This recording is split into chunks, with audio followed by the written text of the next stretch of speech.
Mesdames, Mesdemoiselles et Messieurs, une autre fois encore, nous présenter la caille nous. Toujours dans la même rubrique ça, leçon expliquée. Qui rentre la caillou chaque matin à 4h du matin, c'est un coup son tasse café bien chaud. Nous avons entré la caillou avec lui.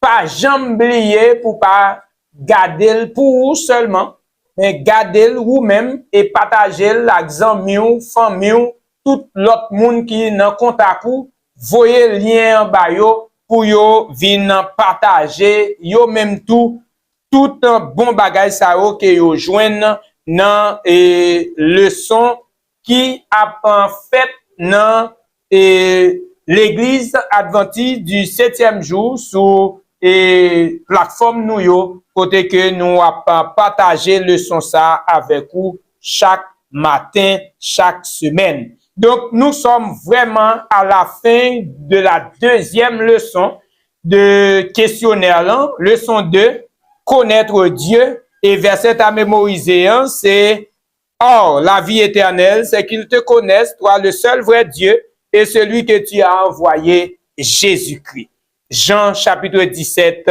le verset 3. Donc, partie jeudi, hein, c'est 5e partie leçon 1.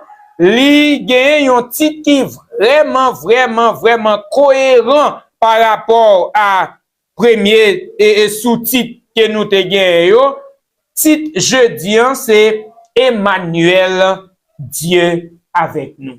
Emmanuel, Dieu avec nous. Donc, je nous te dit dans toute partie leçon avant yo, mais fois ça, li simplifié pour nous, li plus exact. Emmanuel, qui c'est Dieu avec nous. Emmanuel, c'est la véritable révélation de Dieu. C'est la véritable révélation de Dieu. Donc, c'est ce Dieu transcendant que nous t'ai parlé dans la partie hier, là.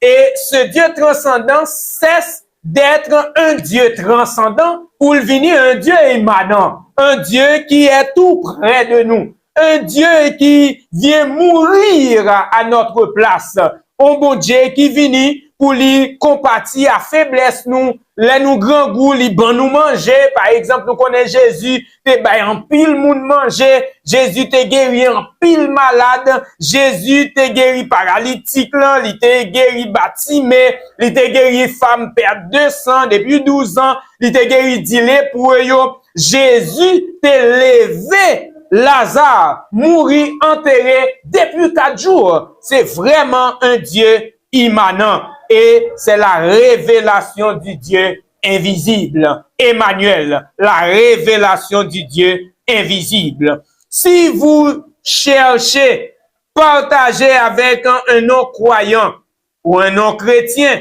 une description biblique du caractère de Dieu, vers quel passage vous tourneriez-vous? Qui passage ou ta bail et non-chrétien ça comme passage qui montrait que Dieu lui relait Emmanuel. Nous t'abaye Matthieu chapitre 1er verset 21. Nous t'abaye Matthieu chapitre 1er verset 23.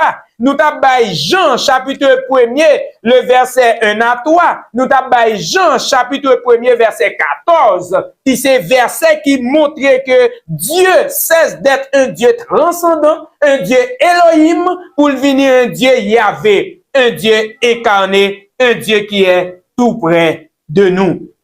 Donc ce Dieu qui vient pour mourir à notre place n'est autre que Jésus-Christ. Jésus-Christ est ce Dieu Emmanuel, ce Dieu qui est avec nous. La meilleure réponse, bien sûr, serait le mentionner Jésus. La Bible dit que Jésus reflète le Dieu invisible.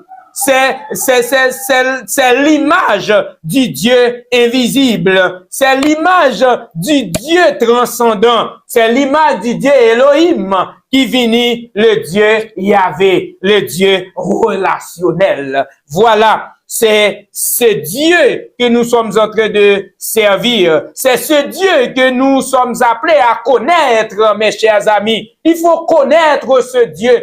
Et connaître ce Dieu, c'est entrer en relation avec ce Dieu. Et comment entrer en relation avec ce Dieu? Pour entrer en relation avec ce Dieu, voilà comment on doit entrer en relation avec ce Dieu. Pour entrer en relation avec ce Dieu, un, c'est par la prière.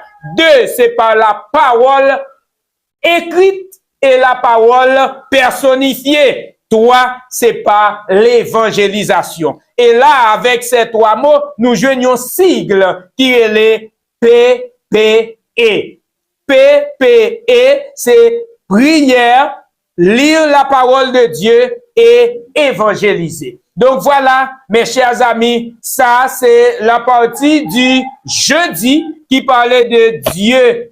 C'est Emmanuel, Dieu avec nous, Dieu, le Fils de Dieu qui vient mourir à notre place et vient révéler nous l'image du Dieu invisible. Donc voilà, mes chers amis, ça c'est partie leçon jeudi, Emmanuel, Dieu avec nous. C'est dans Jésus, le Fils de Dieu, que s'exprime le plus clairement l'amour et la bienveillance du Père. La beauté de la Bible, c'est que Dieu nous a donné 4 riches perspectives sur la vie de Jésus afin que l'on ait une image complète de qui il est. Dans Matthieu, écrit par un juif pour les juifs, nous voyons Jésus comme le Messie tant attendu qui accomplit ce qui était promis. Dans Marc, nous le voyons vivre une vie active de service et de sacrifice. Il pensait toujours aux autres et faisait toujours la volonté de son Père. Dans Luc, on lit ce que Jésus ressentit dans son humanité et sa compassion parfaite. Et on peut lire ce récit en ayant l'assurance que l'humanité et sa compassion parfaite. Et on peut lire ce récit en ayant l'assurance que ce que nous lisons est vrai. Et enfin, dans Jean, nous avons le Fils du Dieu incarné. Et nous sommes invités à croire que Jésus est bien qui il prétend être afin que nos vies spirituelles soient ramenées à la vie. Bien que les 4 évangiles explorent le même terrain, ils ne représentent pas les mêmes choses de Jésus-Christ. Donc voilà, c'est la partie du jeudi. C'est la partie pour moi qui est plus importante de toutes les parties de la leçon, l'image du Dieu invisible. Le rendez-vous, c'est pour demain. Même rendez-vous à 4 heures. Leçon expliquée, partagez, like, commentez, abonnez. Merci et à demain.